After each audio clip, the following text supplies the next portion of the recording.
और अब जो हम बात करेंगे वो बात करेंगे रिंग ओपनिंग पॉलीमराइजेशन ऑफ साइक्लोसिलॉक्सेन्स के बारे में या इक्विलिब्रेशन के बारे में कि ये क्या होता है। तो देखो, अगर मान लीजिए कि हमारे पास में कोई साइक्लिक और लीनियर पॉलीसिलॉक्सेन्स हैं, ठीक है ना। हमारे पास क्या है, हमारे पास एक लीनियर और एक साइक्लिक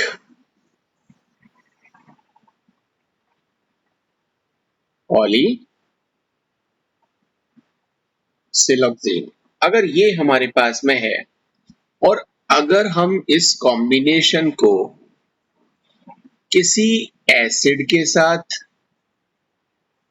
या किसी बेस के साथ कैटलाइज कराएं, मतलब या तो एसिड के साथ में कैटलिस्ट रिएक्शन हो सकती है, एसिड एज अ कैटलिस्ट हम काम में लेंगे, कैटलिस्ट, या फिर हम बेस कैटलिस्ट काम में लेंगे। और अगर अब हम इसको रिएक्ट कराएं तो इसमें होगा क्या कि साइक्लिक और लीनियर ये दोनों इक्विलिब्रियम ऑब्टेन कर लेते हैं। इसकी जो लीनियर पॉलीसिलॉक्सेन्स और साइक्लिक पॉलीसिलॉक्सेन्स ये दोनों आपस में आ जाते हैं इक्विलिब्रियम में, इक्विलिब्रियम, ठीक है ना। तो इस प्रोसेस को हम बोलते हैं इक्विलिब्रेशन ऑफ साइक्लोसिलॉक्सेन्स। और ये जो रिंग ओपनिंग हो रही है साइक्लिक पॉलीसिलॉक्सेन की, जब हम इसको हीट कर रहे हैं और एसिड और बेस कैटलिस्ट हम यहाँ पर यूज कर रहे हैं, तो जो रिंग ओपनिंग होगी उससे हमें स्ट्रेट चेन सिलिकॉन्स मिलेंगे, ठीक है।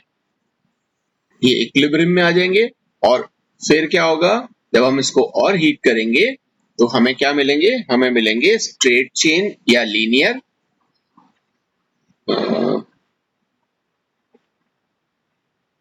स्ट्रेट चेन और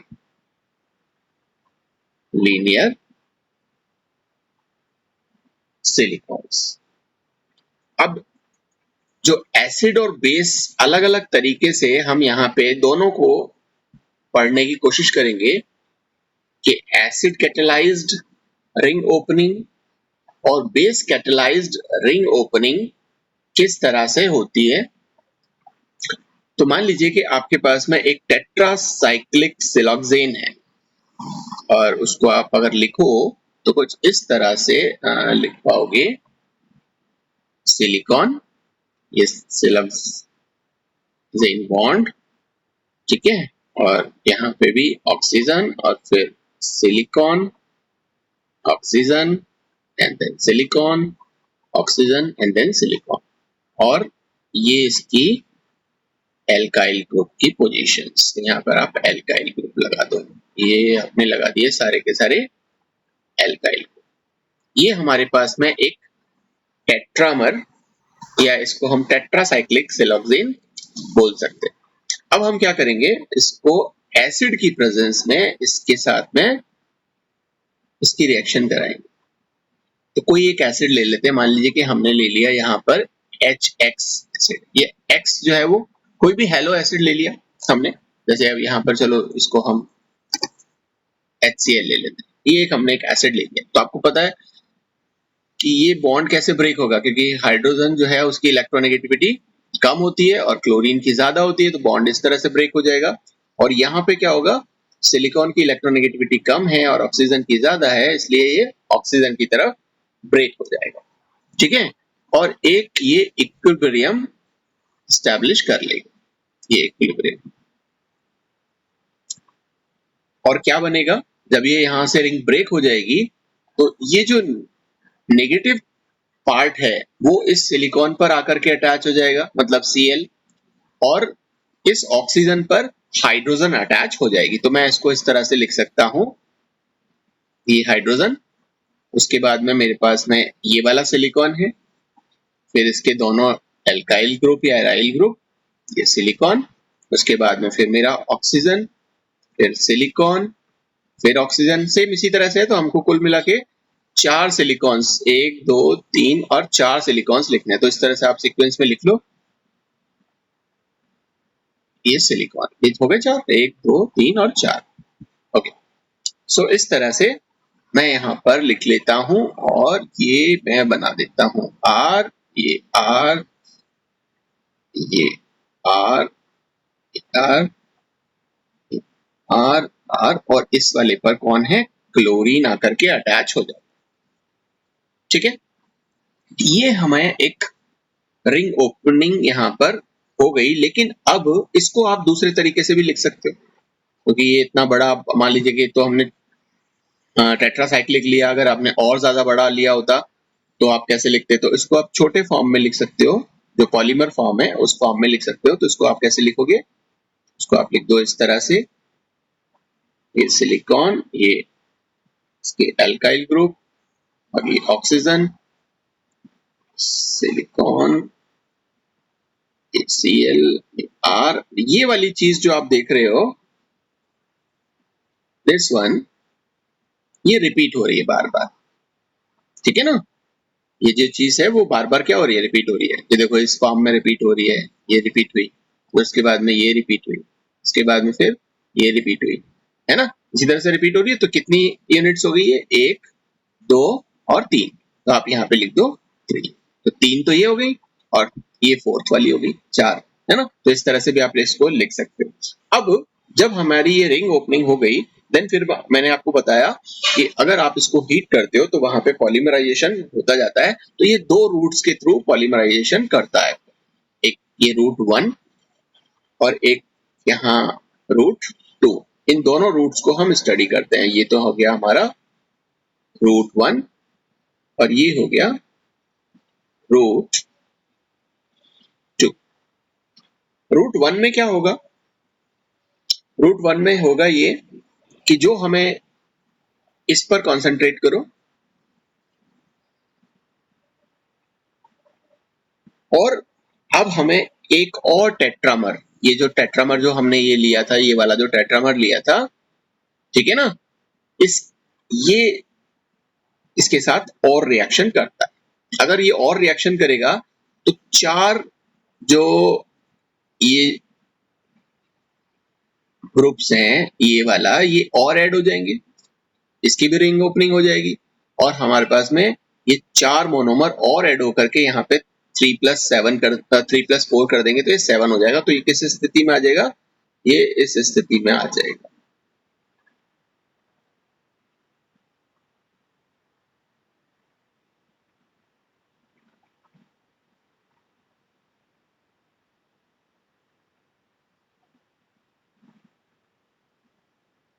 तो पहले यहाँ पे 3 था, लेकिन यहाँ पे एक टेट्रामर और ऐड हो गया, तो इस तरह से आ गया। ठीक है, दूसरा क्या हो सकता है सिचुएशन? दूसरी सिचुएशन ये हो सकती है कि ये खुद, ये वाला जो हमें रिंग ओपनिंग होकर के और ये जो एक स्पीसी मिली है,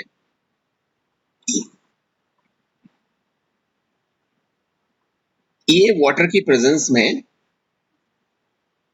क्या कर सकता है? हाइड्रोलाइज हो सकता है।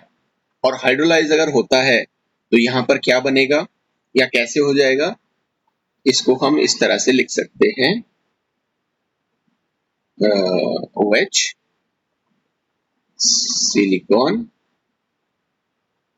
और ये ऑक्सीजन। और ये जो चीज है, ये वाला जो पार्ट है, ये यहां से इस तरह से ब्रेक होगा, इस पर ऑक्सीजन आ जाएगा, ये जो ऑक्सीजन है इस पर ये H+ ये आ जाएगा, तो यहाँ पर ये हो जाएगा H, और ये जो पार्ट है, ये पार्ट क्या बना लेगा? ये पार्ट बना लेगा आपका सिलिकॉन, RCl, और इसका जो OH है वो यहाँ पर आकर के अटैच हो जाएगा, तो ये निकल जाएगी ये स्पीसी, और ये चीज बन जाएगी। लेकिन ये यहाँ पर एक 3 है, ठीक है ना। तो आप यहाँ पर बता सकते हो कि ये जो चीज है ये बार बार रिपीटेड फॉर्म में रहेगी, दिस वन, ठीक है ना, और ये कुल मिला करके आपके 4 है, तो ये आपने 4 लिख दी। नाउ ये जो हमें मिला है रूट 2 के दौरान, ये फर्दर क्या करेगा, ये फर्दर इसी तरह के एक और स्पीसी के साथ में ऐड हो जाएगा। तो यहाँ पे जो 4 है अब वो क्या हो जाएगा, 4 चीजें और ऐड हो गई, तो ये बन जाएगा सिलिकॉन 8।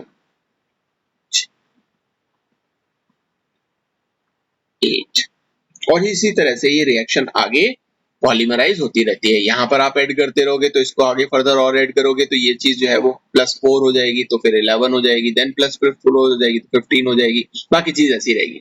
और यहाँ पर फर्दर आप और अगर आप करते रहते हो तो ये 4 है, फिर ऐड होकर के 12, फिर 4 ऐड होकर के 16 हो जाएगा, फिर 16 में फिर प्लॉट। तो इस तरह से दो चीजें हमने यहाँ पर देखी कि जब हम एसिड कैटालाइज रिएक्शन कराते हैं तो सबसे पहले एसिड के साथ में ये रिएक्शन करता है, रिंग जो है वो ओपन हो जाती है इस तरह से, और जो हमें यहाँ पे पॉलीमर बनेगा, यहाँ पे ये जो स्ट्रेट चेन, ये दो रूट्स के साथ में फर्दर पॉलीमराइज होता है। पहला रूट ये है कि डायरेक्टली इसी स्पीसी के साथ में क्या होगा, ये जो टेट्रासाइक्लिक पॉलीसिलेक्सेन है, सॉरी साइक्लिक टेट्रासाइक्लिक सिलोक्सेन है, वो क्या करेगा, डायरेक्टली रिएक्ट करेगा। तो ये बार बार जो 4 सिलोक्सेन बॉन्ड्स का जो मोनोमर है वो बार बार ऐड होता जाएगा। और यहाँ पर दूसरे रूट में क्या होगा, दूसरे रूट में पहले इसका हाइड्रोलिसिस हो जाएगा, ये फर्दर और ब्रेक हो जाएगा और इस तरह की स्पीसी बनाएगा, और ये स्पीसी फिर बार बार क्या होगी, रिपीट होती जाएगी और हमें यहाँ पर पॉलीमर मिल जाएगा। तो इस तरह का जो रिंग ओपनिंग है या आरओपी है उसे हम बोलेंगे एसिड कैटालाइज्ड, क्योंकि ये एसिड की प्रेजेंस में हो रहा है। अगर हम बेस कैटालाइज्ड रिएक्शन देखें तो क्या होगा, तो बेस कैटालाइज में इसी को मैं थोड़ा सा बेस बना लेता हूं, चलो मैं दोबारा लिख देता हूं। दूसरी रिएक्शन जो होगी वो हमारी कौन सी होगी, base catalysed, base catalysed. Same इसी तरह से आप बनाओगे, सिलिकॉन ऑक्सीजन सिलिकॉन, ठीक है ना, और ये फिर आपके पास में हो जाएगा oxygen silicon oxygen silicon oxygen silicon, और ये हमारे पास में आर ग्रुप्स हैं, ये आर आर आर इस तरह से। और अब हम बात करेंगे किसी बेस की प्रेजेंस पे। बेस हम ले लेते हैं, मान लीजिए कि हमने ले लिया ये KOH। इस KOH की प्रेजेंस में हम रिएक्शन करते हैं तो सेम आपको मालूम है, ये हाइड्रोक्सिल इस तरह से अलग हो जाएगा और ये यहाँ पर ऑक्सीजन की साथ में इस तरह से बॉन्ड यहाँ पे ब्रेक हो जाएगा। तो क्या बनेगा है, ये इसी तरह से रिंग ओपनिंग आप यहाँ पर भी कर दोगे, आर आर ये ऑक्सीजन और ये सिलिकॉन और इसके साथ में क्या जुड़ गया है, ये पोटेशियम, ये एक सॉल्ट फॉर्म हो गया। और ये जो चीज है ये बार बार क्या होगी, रिपीट होगी। तो हमको मालूम है यहाँ पे हमने टेट्रासाइक्लिक सिलोक्सेन लिया था, तो यहाँ पर ये 3 हो जाएगा, ठीक है, ये 3 हो गए और ये एक 4। तो इस तरह से एक बनेगा ये सॉल्ट जब हम बेस के साथ में रिएक्शन करेंगे। अब यहाँ पर दो रूट्स नहीं होंगे, यहाँ पर एक ही रूट होगा और ये सॉल्ट फर्दर क्या करता है, फर्दर वही टेट्रासाइक्लोसिलेक्सेन जो हमारा ये है, इस जैसे इसको हम ऐसे लिख सकते हैं, इसको ऐसे भी लिख सकते हैं,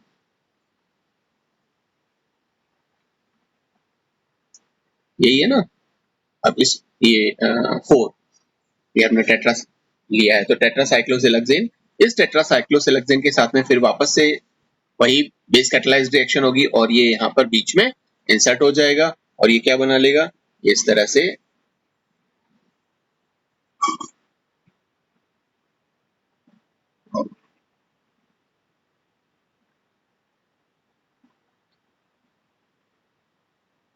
और ये जो है जो पहले 3 नंबर में था अब यहाँ पे 4 और मोनोमर इसके ऐड हो गए, तो ये टोटल कुल मिलाकर के कितने हो जाएंगे, 7। इस तरह से फिर वापस फर्दर सो ऑन ये रिएक्शन होगी। अच्छा, ये सब इक्विलिब्रियम बनाएंगे, है ना, देखना आपको इक्विलिब्रियम, ये सब इक्विलिब्रियम होंगे, ये भी सब, और यहाँ पे भी ये भी इक्विलिब्रियम होगा। ये इक्विलिब्रियम फॉर्म करेगा, यहाँ पर फिर और ऐड हो जाएगा, तो यहाँ पर ये जो 7 है वो अब क्या हो जाएगा, +4 के साथ में फिर 11 हो जाएगा, फिर उसके बाद फिर ये 4 और एक टेट्रामर यहाँ पर आकर के अटैच होगा, देन वो 15। तो इसी तरह से ये प्रोसेस आगे जो है वो चलता जाए। तो इस तरह से आप जो रिंग ओपनिंग पॉलीमराइजेशन है उसको आप बता सकते हो। एसिड कैटेलाइज्ड किस तरह से होगा और बेस कैटेलाइज्ड रिंग ओपनिंग किस तरह से होगी, वो दोनों ही आप लोग को समझ में आ गए। नाउ अभी हम बात करेंगे यूजेस की। ये जो सिलिकॉन्स हैं इसके क्या क्या यूज हो सकते हैं। तो पहला यूज तो ये है कि इसको हम कहाँ यूज करते हैं, इसको हम एज अ ल्यूब्रिकेशन यूज करते हैं। ल्यूब्रिकेशन, चाहे हमारा लो टेम्परेचर हो या हमारे पास में हाई टेम्परेचर हो, लो और हाई दोनों टेम्परेचर पर ये स्टेबिलिटी रखता है, इसलिए वो लुब्रिकेंट जो नॉर्मली हम ट्रेडिशनली यूज करते हैं वो ज्यादा ठंडे इलाकों में या ज्यादा ठंडी जगहों पर या ज्यादा गर्म टेम्परेचर कहीं पर हो तो वहां पे वो या तो जम जाएगा या वो लिब्रिकेशन सही से काम नहीं करेगा। लेकिन अगर हम सिलिकॉन को एज अ लिब्रिकेंट यूज करते हैं तो वो काफी हाई टेम्परेचर और लो टेम्परेचर पर इजीली काम करता है। इसी तरह से सिलिकॉन्स को दूसरा एक यूज ये है कि इसको हम यूज करते हैं सिलिकॉन रबर्स। तो ये गुड इंसुलेटर होते हैं और जितनी भी इलेक्ट्रिक मोटर्स होती हैं या इलेक्ट्रिकल अप्लायंसेस होते हैं उनके ऊपर इंसुलेशन का जो काम होता है ना, ये वायर जा रहा है और इसके ऊपर जो एक कोटिंग होती है वो सिलिकॉन की करते हैं। वो सिलिकॉन की इसलिए करते हैं क्योंकि ये बैड कंडक्टर है, ठीक है ना, और अच्छा इंसुलेटर है, तो अंदर जो भी हीट या इलेक्ट्रिसिटी है उसका डिके नहीं होने देता और इजीली जो चीज हमें चाहिए वो ही रखता है। और दूसरा ये है कि जब भी हम इलेक्ट्रिसिटी इसमें पास करते हैं तो एक टेम्परेचर भी उस इलेक्ट्रिसिटी की वजह से इस वायर का बढ़ जाता है, तो वो टेम्परेचर जो है हाई टेम्परेचर पर भी ये पिघलता नहीं है। ये जो सिलिकॉन की जो कोटिंग हो रखी है वो एज इट इज वहीं पर इंटैक्ट रहता है, ठीक है। तो इसको वहां पे हम काम में लेते हैं as a silicon rubber for insulation. इसी तरह से क्योंकि सिलिकॉन्स जो होते हैं वो वाटर प्रूफ होते हैं या वाटर रेजिस्टेंट होते हैं, वाटर के साथ में किसी तरह की कोई रिएक्शन नहीं करते, ना ही वाटर के अंदर डिसॉल्व होते हैं, तो हम ऐसा कह सकते हैं कि ये कैसे हैं, वाटर प्रूफ है, कि वाटर के साथ में किसी तरह की कोई रिएक्शन कर नहीं रहे। तो अगर आपको वाटर प्रूफ चीजें बनानी हो, जैसे पेपर के ऊपर कोटिंग करनी हो, अगर आपके पास में पेपर है और इसको आपको वाटर प्रूफ बनाना है तो आप इसके ऊपर सिलिकॉन की कोटिंग कर दो। अगर आपको वुड आपके पास में है और वो जो वुड है उसको अगर आपको क्या बनाना है, वाटर प्रूफ बनाना है, तो आपको इसके ऊपर आप सिलिकॉन की कोटिंग कर दो। क्लोथ्स, आजकल बहुत सारे कपड़े भी ऐसे आते हैं जो पानी उन पर कम ठहरता है या नहीं ठहरता है, तो वहां पे उनके ऊपर सिलिकॉन की कोटिंग होती है, ठीक है ना। क्योंकि आपको पता है कि सिलिकॉन का ये जो ऑर्गेनिक ग्रुप है, ये जो आर है, ये आर ग्रुप जो है ये सिलिकॉन में इस सब्सटेंस के ऊपर की तरफ रहता है और ऊपर की तरफ रहेगा, और वाटर जब इसके पास में आएगा, वाटर है पोलर और ये है ऑर्गेनिक, तो ये एक दूसरे को क्या करेंगे, ये एक दूसरे को रिपेल करेंगे, और रिपेल करेंगे तो ये पानी जो है वो इससे इसका क्या कर लेगा, बचाव कर देगा। और इसी तरह से एक और इसका यूज हम ये करते हैं क्योंकि ये लो टॉक्सिक होते हैं, इसकी जो टॉक्सिसिटी है वो बहुत ही कम होती है, बहुत ही कम, ठीक है। जिस वजह से हम इसको मेडिसिन में, बहुत सारी मेडिसिन जो हैं उनमें हम इसको बनाने में काम में लेते हैं।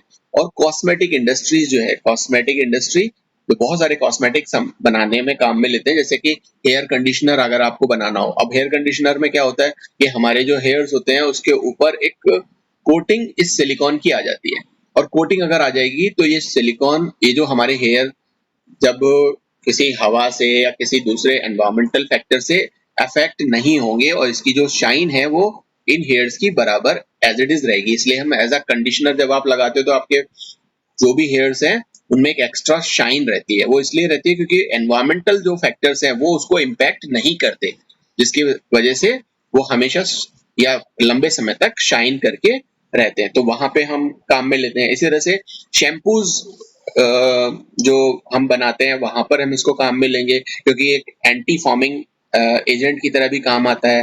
हेयर जेल्स के अंदर हम इसको इस्तेमाल करते हैं, और क्योंकि लो टॉक्सिक है तो हम कुकवेयर के अंदर भी इसको इस्तेमाल करते हैं। कुकवेयर्स बहुत सारे आपने नॉन स्टिक कुकवेयर्स देखे होंगे, ठीक है ना, क्योंकि ये हीट रेजिस्टेंट है, क्योंकि हम खाना जो बनाते हैं वो ज्यादा से ज्यादा 100 डिग्री के आसपास, 150 डिग्री के आसपास वो टेम्परेचर रहता है, और ये स्टेबल रहते हैं 300 डिग्री तक। थर्मल स्टेबिलिटी में हमने देखा था। तो जब इतना ज्यादा टेम्परेचर बेयर कर सकते हैं तो कुकवेयर के ऊपर एक कोटिंग कर देते हैं हम इसकी। अब कोटिंग कर देते हैं तो नॉन स्टिक में आप देखोगे कि पानी नहीं ठहरता, कोई भी चीज चिपकती नहीं है। क्यों? क्योंकि ये इसके साथ में बॉन्डिंग नहीं करने देता, ठीक है ना। तो वहां पे हम कुकवेयर्स के अंदर इसको हम यूज करते हैं। और हम इसका कहाँ यूज करते हैं?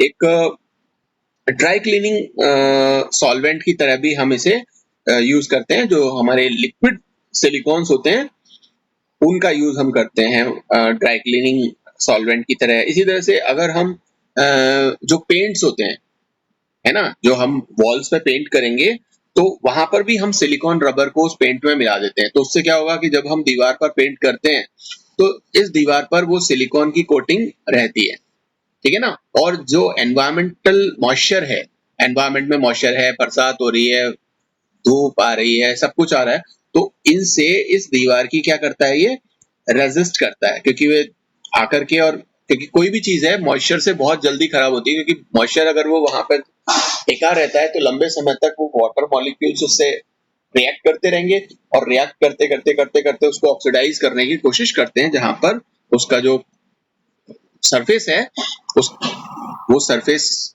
के जो पार्टिकल्स हैं उसको खराब कर देंगे, और वो जो उसकी चमक है या उस, है ना, वो खराब हो जाती है। तो इस वजह से हम वॉल्स के ऊपर जो पेंट करते हैं वो भी आजकल सिलिकॉन रबर मिक्स वाला करते हैं, ठीक है। तो इस तरह से बहुत सारे यूजेस हैं जिन यूजेस को हम आ, बता सकते हैं कि हाँ, जो सिलिकॉन्स हैं वो इस तरह से अलग अलग जगह पर यूज किए जा सकते हैं, ठीक है। सो ये सब था हमारा सिलिकॉन्स के बारे में। नाउ अब जो हम बात करेंगे वो बात करेंगे एक दूसरा जो पॉलीमर है हमारा, फॉस्फेजीन्स,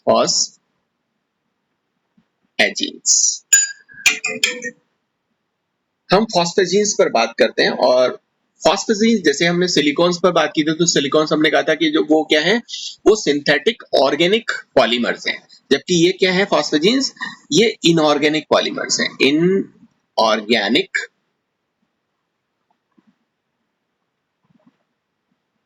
पॉलीमर्स, ठीक है। और ये जो फॉस्फेजीन्स हैं इनको हम कई बार दूसरे नाम से भी जानते हैं, जिसे हम बोलते हैं फॉस्फो नाइट्रिलिक कंपाउंड।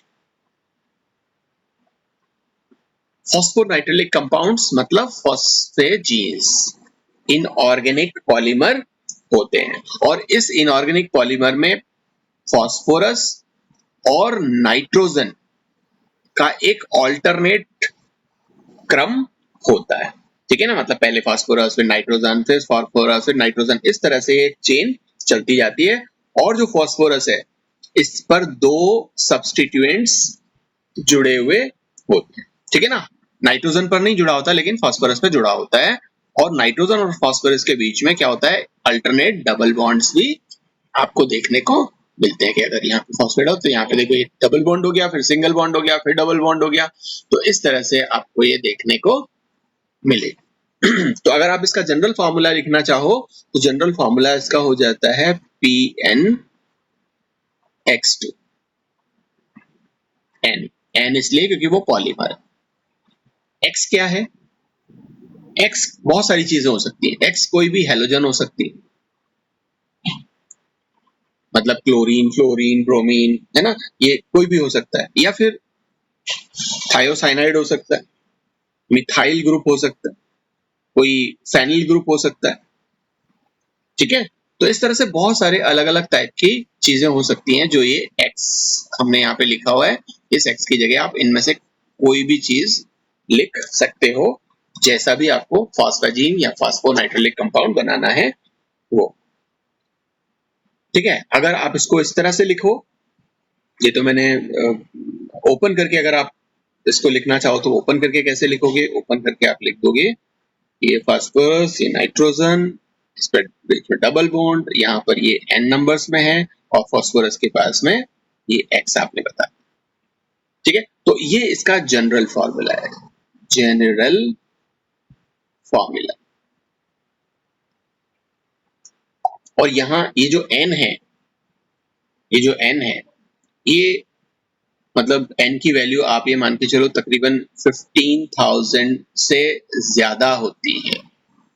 ठीक है ना, ये जो n की वैल्यू है ये क्या होगी, 15,000 से ज्यादा होगी। इतनी यूनिट्स तो कम से कम होनी चाहिए, तब वो फॉस्फेजीन पॉलीमर फॉर्म करेगा या बनाएगा। अच्छा, ये जो फॉस्फेजीन्स होते हैं ये ज्यादातर दो फॉर्म्स में रहते हैं। किस तरह का, या तो ये बनाएगा लीनियर फॉस्फेजीन्स। अब लीनियर फॉस्फेजीन्स क्या होंगी, लीनियर फॉस्फेजीन्स वो ही होंगी ये जो मैंने अभी आपको बताई।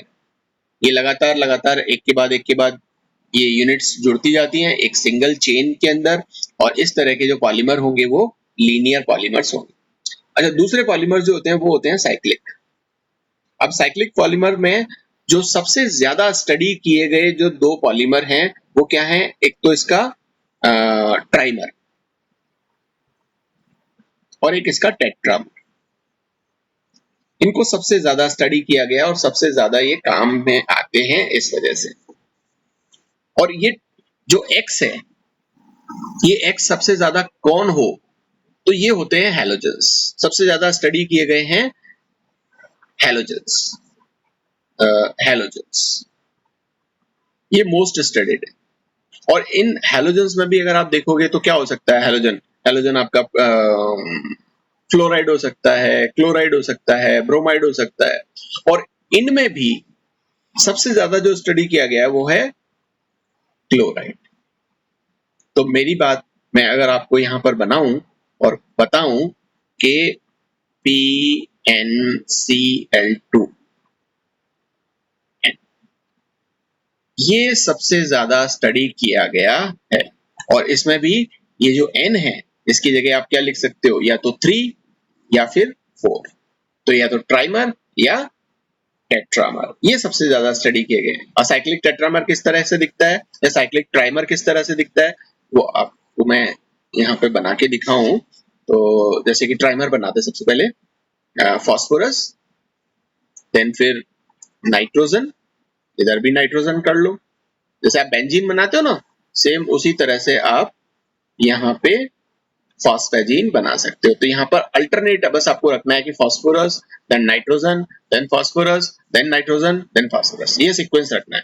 और अल्टरनेट क्रम में क्या लगा दोगे, डबल बॉन्ड्स लगा दोगे, मतलब कि जो पाई इलेक्ट्रॉन्स है ये पूरे रिंग के अंदर डिलोकलाइज होते हैं। और जो फॉस्फोरस है ये ये जो फॉस्फोरस है इससे दो एल्किल ग्रुप या एरिल ग्रुप या क्लोरो ग्रुप, जो भी ग्रुप आपने ये लिया है, अब जैसे हमने ये क्लोरीन लिया, अभी इसको हम जैसे लिख सकते हैं PnCl2 होल थ्राइस। ठीक है ना, ये मैंने ट्राइमर लिख दिया इसका। तो यहां पर मैं सब जगह क्या लगा दूंगा, Cl।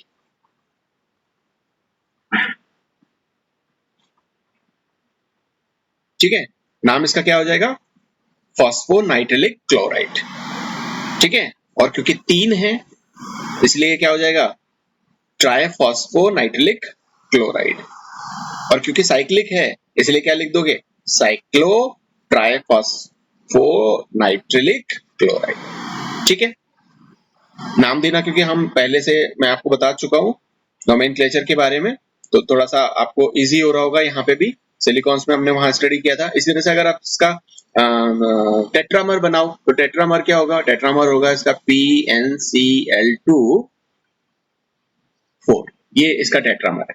इसको बनाओगे तो कैसे बनाओगे, इसको बनाओगे तो वही फॉस्फोरस देन फिर नाइट्रोजन देन फिर फॉस्फोरस देन फिर नाइट्रोजन फॉस्फोरस नाइट्रोजन फॉस्फोरस और ये नाइट्रोजन, और डबल बॉन्ड्स को अल्टरनेट क्रम में आप यहाँ पे लगा दो, एक पहले डबल बॉन्ड, फिर सिंगल बॉन्ड, फिर डबल बॉन्ड, सिंगल बॉन्ड, और जितने भी फास्फोरस हैं, ये फास्फोरस, इन पर 2 सब्स्टिट्यूएंट आपको जोड़ने हैं। अब क्योंकि हम क्लोरो की बात कर रहे हैं इसलिए सब जगह क्या रख देंगे, क्लोरीन। ठीक है, नाम क्या हो जाएगा, नाम वही साइक्लोटेट्राफॉस्फोनाइट्रिलिक क्लोराइड। साइक्लो इसलिए क्योंकि साइक्लिक है, और टेट्राफॉस्फोनाइट्रिलिक इसलिए क्योंकि 4 फॉस्फोनाइट्रिलिक क्लोराइड्स इसमें हैं। ठीक है ना, तो ये जो PnCl2 है ना, ये PnCl2, इसको हम बोलते हैं क्या, इसको हम बोलते हैं फॉस्फोनाइट्रिलिक क्लोराइड। फॉस्फोनाइट्रिलिक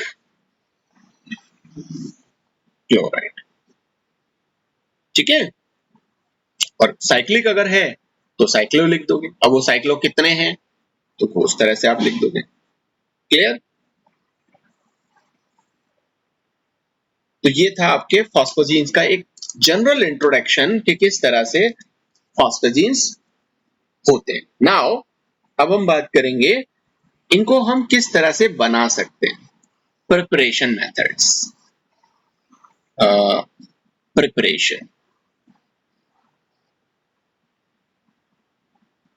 methods of PnCl2, मतलब ये तो मैंने मतलब फॉस्फेजीन्स।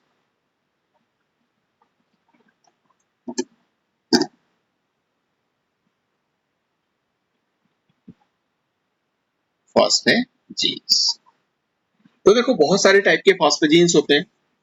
इसमें जो सबसे पहली प्रिपरेशन हम पढ़ेंगे वो किस तरह के फॉस्फेजीन्स की पढ़ेंगे, वो हम पढ़ेंगे पॉलीहेलोफॉस्फेजीन्स की। पॉलीहेलोफॉस्फेजीन्स, हेलो,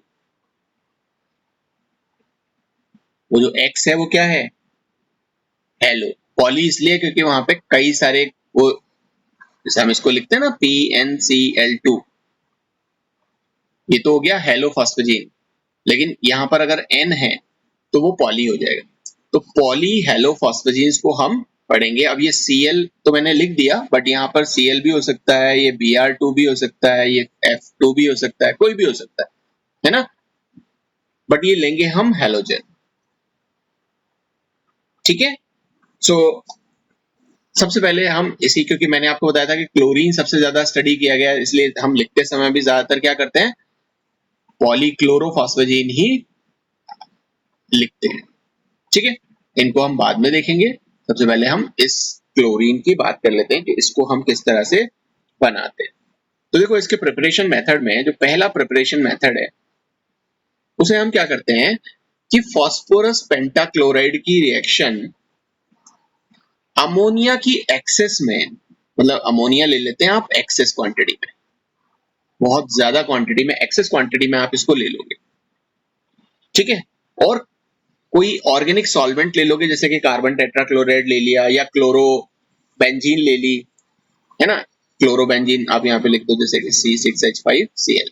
तो इनकी प्रेजेंस में या इस सॉल्वेंट मीडियम में तकरीबन 120 डिग्री से 160 डिग्री के करीब तक इसको हम गर्म करते हैं।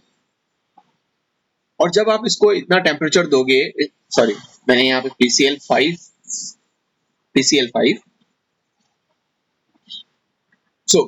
की रिएक्शन हम अमोनिया के साथ में कराएंगे, और अमोनिया की क्वांटिटी हम बहुत ज्यादा रखेंगे, और यहाँ पे इस सॉल्वेंट को हम यूज करेंगे और टेम्परेचर इतना 120 से 160 डिग्री तक रख करके इसको गर्म करेंगे।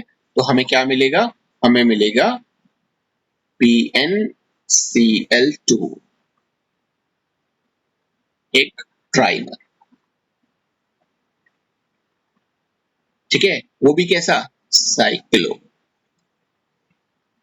ठीक है, और साथ में HCl निकल जाएगी क्योंकि ये H है, और ये नाइट्रोजन यहाँ पर इसके साथ में आ ही गया फास्फोरस के साथ में। ठीक है, और कुछ क्लोरीन इसकी बचेंगी। तो इस तरह से HCl, वो आप रिएक्शन को जब बैलेंस करोगे तो आप एग्जैक्टली देख लोगे कि कितना है। और टेट्रामर अगर आपको बनाना हो तो आप टेट्रामर भी बना सकते हो। तो यहाँ पर अगर आप इसको बैलेंस करना चाहोगे तो आप बैलेंस करके देख लो कि बैलेंस इसको करते हैं तो नाइट्रोजन कितने आए हैं 3। तो हम यहाँ पे जैसे 3 नाइट्रोजन ले लिया, अब हाइड्रोजन कितने हो गए 9, तो यहाँ पर 9 HCl हो गए, 9 हाँ 9 HCl। फॉस्फोरस कितने थे 3, तो 3 5 15, 15 में से यहाँ पे 6 चले गए, 9 बचे, तो ये बैलेंस हो गया आपकी रिएक्शन। अगर आप यहाँ पर टेट्रामर बनाना चाहते हो तो टेट्रामर बनाने के लिए आप वही PCl5 लो, NH3 एक्सेस में लो, सेम उसी तरह से कार्बन टेट्राक्लोराइड की प्रेजेंस में 120 डिग्री सेल्सियस से 160 डिग्री सेल्सियस का टेम्परेचर आप रखोगे और यहाँ पे क्या बन जाएगा PnCl2 4, तो ये टेट्रामर बन जाएगा, टेट्रामर।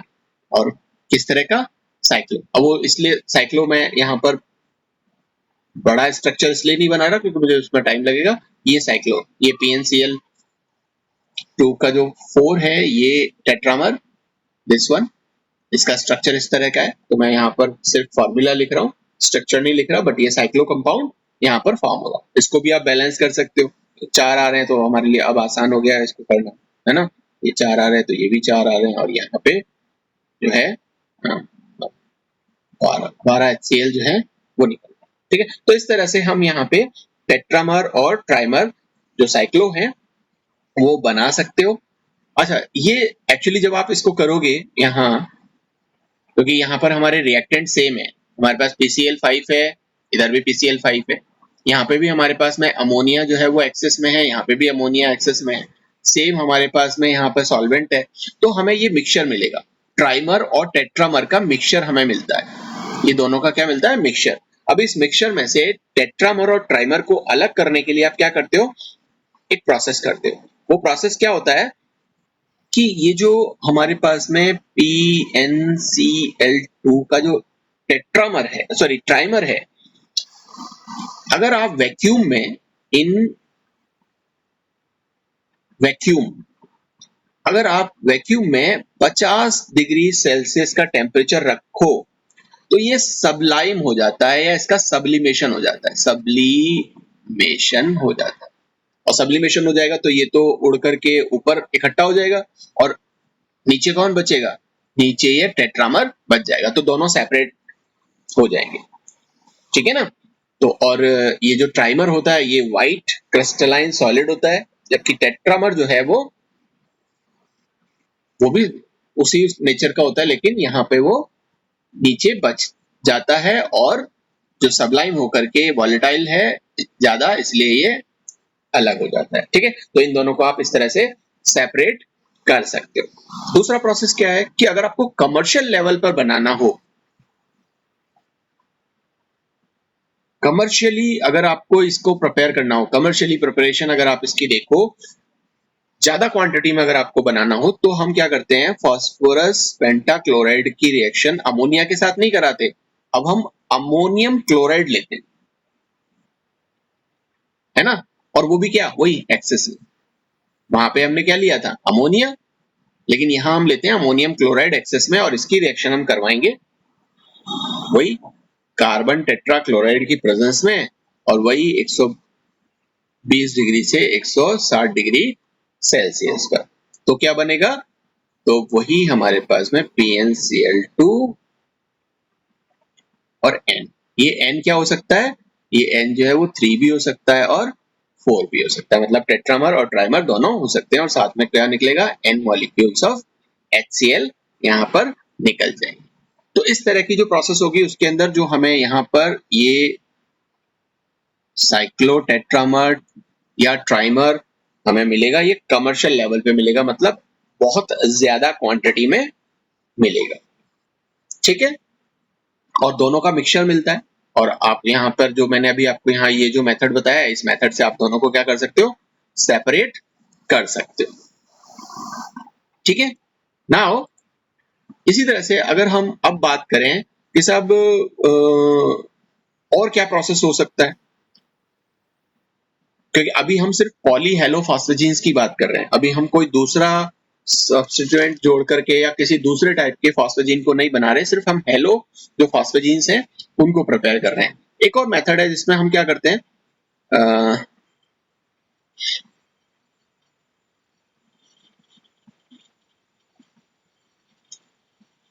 P3N5 क्लोरीन के साथ में इसकी रिएक्शन करा देते हैं और इसको गर्म करते हैं तकरीबन 700 डिग्री सेल्सियस पर। तो ये क्या करता है, ये फास्फोरस, ये क्लोरीन और ये N, ठीक है। और N वही है सेम, मैंने अब जैसे आपको बताया कि वो ट्राइमर हो सकता है या टेट्रामर हो सकता है, और साथ में कुछ दूसरे अदर प्रोडक्ट्स बनते हैं, अदर प्रोडक्ट्स, बट आपको ये ट्राइमर और ट्राइमरिक फॉर्म में या टेट्रामरिक फॉर्म में मिल जाता है। अगर आप इसका, अच्छा अभी हमने बहुत देख लिया कि क्लोरीन क्लोरीन क्लोरीन, अगर हम इसका फ्लोरोपॉलीमर बनाना चाहते हैं, है ना, क्लोरोफ्लोरोफॉस्फेजीन बनाना चाहते हैं, क्लोरोफ्लोरोफॉस्फेजीन बनाने के लिए हम क्या करते हैं, हम इसका क्लोरो जो कंपाउंड है वो लेते हैं और इसकी रिएक्शन हम करा देते हैं किसके साथ में, लेड फ्लोराइड के साथ, ठीक है ना, PbF3 इसके साथ, और इसको साथ में इसको रिएक्ट कराएंगे और गर्म करेंगे। तो जब आप इसके साथ में गर्म करोगे तो यहाँ ये जो क्लोरीन है, ये क्लोरीन, एक क्लोरीन निकल जाएगा और उसकी जगह एक फ्लोरीन आ जाएगा इस तरह से, ठीक है। तो ये क्या बन गया, क्लोरोफ्लोरो, क्लोरो भी है इसमें और फ्लोरो भी है, तो क्लोरोफ्लोरो फॉस्फेजीन फॉर्म हो जाता है। और ये जो Pb है, इससे फ्लोरीन तो इधर हो गया और ये क्लोरीन इसके साथ ऐड होकर के ये लेड क्लोराइड अलग कर देता है। और कैसे बना सकते हैं हम, और इसको हम बना सकते हैं, ये एक प्रोसेस है जिसमें हम लेते हैं S4N4 और इसको हम थायोनिल क्लोराइड जो है SOCl2, इसके साथ में PCl3 की प्रेजेंस में रिएक्ट कराते हैं, तो भी हमें क्या मिलता है, हमें PnCl2 और इसका ट्राइमर फॉर्म होता है और कुछ अदर कंपाउंड्स मिलते हैं। वो अदर कंपाउंड्स क्या हो सकते हैं, वो सल्फर हो सकता है, क्लोरीन हो सकता है और सल्फर डाइऑक्साइड हो सकती है, ठीक है ना, और ये ट्राइमर फॉर्म होता है। तो ये सारे के सारे वो प्रोसेसेस थे जिस प्रोसेस से हम क्या करते हैं, पॉली हेलो फॉस्फेजीन्स